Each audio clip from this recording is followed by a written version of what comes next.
اعوذ بالله من الشیطان الرجیم بسم الله الرحمن الرحیم السلام علیکم ډیر سټوډنټ ویلکم بیک نن لیکچر کې مونږه د ریسپیریټری ډیسارډر ټاپک کنټینیو ساتو په دې لیکچر کې به مونږه د امفیزیما او د لنګ کینسر په اړه خبره کوو او د دې نه علاوه یو شارټ ټاپک بل دی چې د سموکینګ پر ریسپیریټری سیستم باندې کوم اثرات دي د دې په اړه خبره کوو شو نو راځو امفیزیما نه چې امفیزیما مونږه ستاسو شو امفیزیما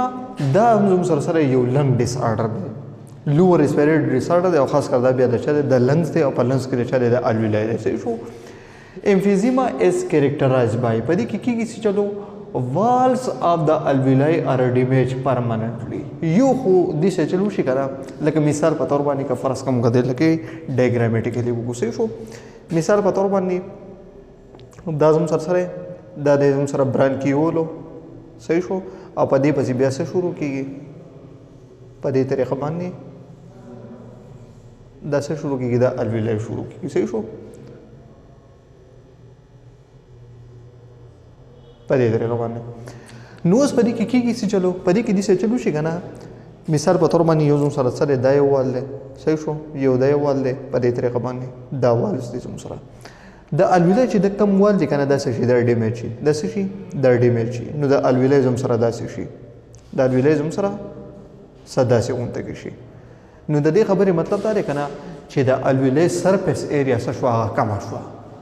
د الویولائی سرفیس ایریا څه شو هغه کم شو نو چې کله سرفیس ایریا کمیږي نو ال کې ګیشس ایکسچینج څه کیږي هغه دغه سره افیکټ کیږي بیا مطلب ګیشس ایکسچینج بیا څه هغه بیا لک کیږي په الویولائی کې نو په باډي کې بسره چې د اکسیجن کمی راځي نو دغه سره نور دغه سره نور هم خطرناک کنډیشن دغه سره ډیولپ کیږي شو نو یو په دې کې د څه چل کیږي چې د الویولائی دا ول چې د پرمننت ډیمیج شي او چې کله ول ډیمیج شو د الویولائی چې کوم سرفیس ایریا هغه څه شو هغه کم شو یو په دې کې دا کار کیږي شو بل په دې کې څه کیږي برانکیولز بیکم نیرو تا کم برانکیولز کې دې د راغلي کنه لکه مثال په تور باندې چې کوم ټیوب دی د څه شي د نری شي د څه شي لکه مثال په تور باندې نارمل سایز د دې دومره دی د څه شي د خو بالکل د قشن نری شي په دې طریقه باندې د ډایمیټر شي هغه ډیر زیات وړو کې شي بل خبره الویولائی اینڈ برانکیول لاز دیئر الاستیسٹی او موږ ته پته را چې کله هم الویولائی ته سره چې د اکسیجن ګیس راځي نو دا څه کېږي د دې سویلینګ کېږي د دې څه کېږي د دې سویلینګ کېږي د دې ایکسپینشن کېږي او چې کله هم څه د دې نه ګیس مطلب لکه کاربن ډای اکساید ګیس د دې نه بهر ته وځي نو د دې څه کېږي د دې کانټریکشن کېږي صحیح شو نو مطلب په دې کې څه دی دا چې د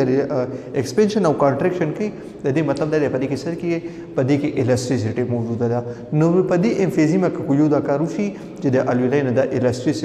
الاسټیسټي ختم شي الاسټیسټي دا ختم شي صحیح شو بل دې څه چلو شي کنه چې زوم سره دا کم برانکیول دی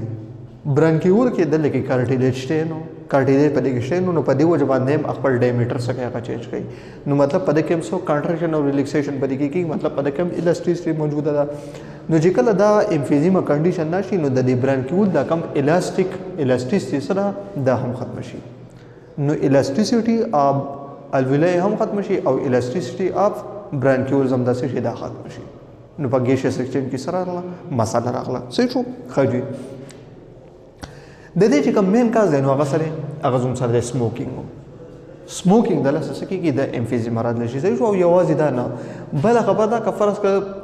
داسې انوایرمنټل کنډیشن چې هلته کې پلوټنټ سي هغه زیاتې خاص کر څو هغه ایریا چې هلته کې انډسټري سي هغه په زیات مقدار کې نو موږ ته پته ده د انډسټري نه څه دا ټاکسیک کیمیکل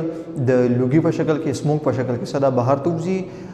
او که فرض که پته هغه هوا کې څو او یو انډیویډول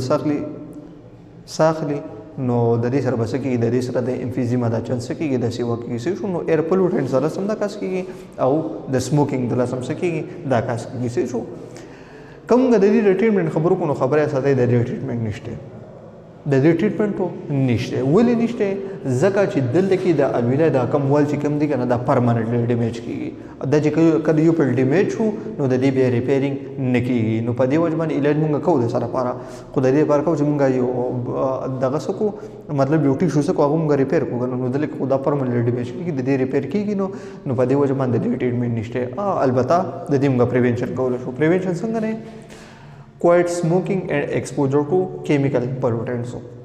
په داسې انوایرمنټ کې ساه اخیستل اډو پکار نه دي چې هلته کې صحیح هلته کې ایر پولوشن صحیح هغه صحیح وایي ځکه د دغه ټاکسیک کیمیکل د لاسه سره راځي امفیزیما کنډیشن څه کېږي د ډیولپ کېږي بل دا سموکینګ کوایټ کول پکار دی دا پرېښوده پکار دی نو د دې طریقو باندې موږ څه کولو دا ډیزیز دا پریوینټ کولو شو خبره یې ساتي چې څومره یو ډیزیز دی هغه خطرناک د هغې پریوینشن مرجر دی هغه اساني نو د دې ډیزیز سره خطرناک دی خو پریوینشن مرجر د دې څه دي هغه آسان دي که نه نو څومره موږ پریوینشن کوو نو دونه به د ډېر ډیزیز د لګېدو چانس کېږي هغه به کمیږي بلکې د نیش برابر کېږي